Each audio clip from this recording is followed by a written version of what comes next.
بسم اللہ الرحمن الرحیم۔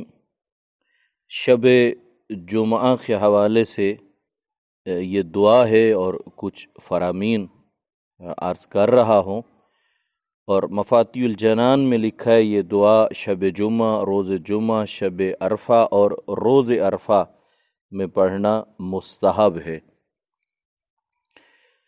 خدایا جو بھی عطا و بخشش کے لیے مخلوق کی طرف جانے کو آمادہ ہو، اس کی امید اسی کی داد و دہش پر لگی ہوتی ہے، تو اے پروردگار میری آمادگی و تیاری تیرے عفو درگزر، تیری عطا و بخشش اور تیرے انعام کے حصول کی امید پر ہے، بس میری دعا کو مایوس نہ کر۔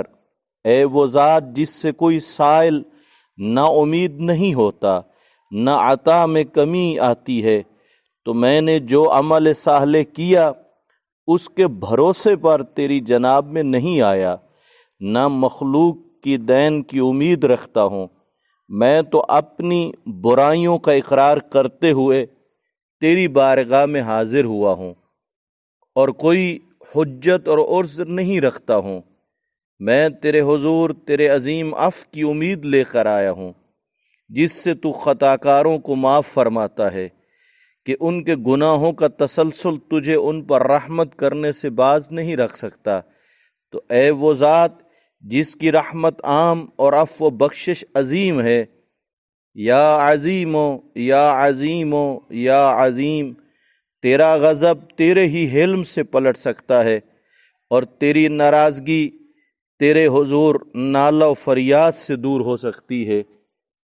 یہاں پر دعا کا باقی حصہ بعد میں بیان کرتا ہوں۔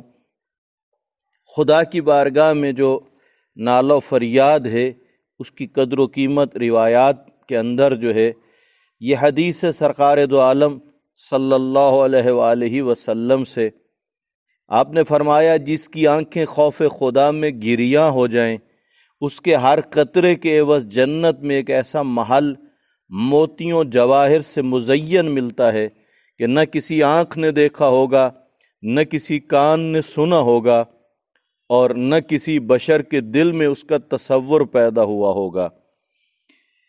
ایک اور حدیث میں حضرت امام جعفر صادق علیہ السلام سے نقل ہوئی ہے یہ روایت، جس انسان اور بہشت کے درمیان کثرت گناہ کی وجہ سے زمین و آسمان کے فاصلے سے زیادہ فاصلہ ہو جائے، اور وہ گناہوں سے پشیمان ہو کر خوف خدا سے گری و زاری کرے، تو اس کے اور بہشت کے درمیان اتنی قربت حاصل ہوتی ہے جتنی آنکھوں اور پلکوں کے درمیان ہوتی ہے۔ امام صادق علیہ السلام سے منقول ہے، ہر چیز کے لیے ایک وزن اور پیمانہ ہوتا ہے، مگر اس گریے کے لیے کوئی پیمانہ نہیں ہے، جس کا ایک قطرہ آتش کے سمندروں کو خشک کر دیتا ہے۔ حضرت امام محمد باقر علیہ السلام نے فرمایا کہ رسول خدا صلی اللہ علیہ وآلہ وسلم کا ارشاد ہے، خدا کے علاوہ ہر چیز کا جوڑ ہے، خدا کے برابر کوئی شے نہیں، اور لا الہ الا اللہ کا بھی مقابلہ کسی چیز سے نہیں کیا جا سکتا، اور خوف خدا میں نکلنے والے آنسو کے لیے کوئی پیمانہ نہیں ہے، اور اگر آنسو کے قطرے رخسار پر جاری ہو جائیں تو پھر اس کے بعد اس شخص کو کبھی ذلت و رسوائی لاحق نہ ہوگی۔ حضرت امام حسین علیہ السلام نے فرمایا، البقاء من خشیت اللہ نجات من النار، بقاء العیون و خشیت القلوب رحمت من اللہ۔ خوف خدا میں آنسو بہانا جہنم سے نجات کا ذریعہ ہے، آنکھوں کا آنسو بہانا اور دلوں میں خوف خدا کا ہونا اللہ کی رحمت ہے۔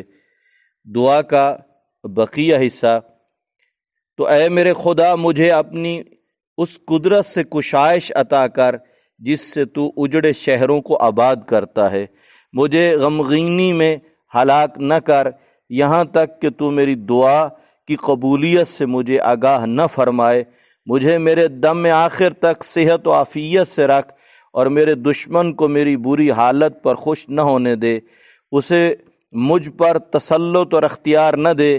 اے پروردگار اگر تو مجھے گرا دے تو کون مجھے اٹھانے والا ہے، اور تو مجھے بلند کرے تو کون ہے جو مجھے پست کر سکتا ہو۔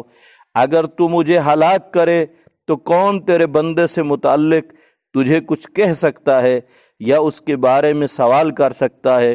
بے شک میں یہ جانتا ہوں کہ تیرے حکم میں ظلم نہیں اور تیرے عذاب میں جلدی نہیں، اور بے شک جلدی وہ کرتا ہے جسے وقت نکل جانے کا ڈر ہو، اور ظلم وہ کرتا ہے جو بے قدرت اور کمزور ہو۔ اور اے میرے معبود تو ان باتوں سے بلند اور بہت بڑا ہے۔ اے معبود میں تیری پناہ لیتا ہوں، تو مجھے پناہ دے۔ تیرے نزدیک آتا ہوں، مجھے نزدیک کر لے۔ تجھ سے روزی مانگتا ہوں، مجھے روزی دے۔ تجھ پر بھروسہ رکھتا ہوں، میری کفالت فرما۔ اپنے دشمن کے خلاف تجھ سے مدد چاہتا ہوں اور اعانت کا طالب ہوں، میری مدد فرما۔ اور میرے معبود تجھ سے بخشش کا طالب ہوں، مجھے بخش دے۔ آمین آمین آمین۔ اور شب جمعہ ہے، دعائے قمیل پڑھنے کا بہت ثواب ہے اور بہت فوائد ہیں۔ انشاءاللہ ناچیز کو بھی اپنی دعاؤں میں یاد رکھیں گے۔ اللہم صلی علی محمد و آل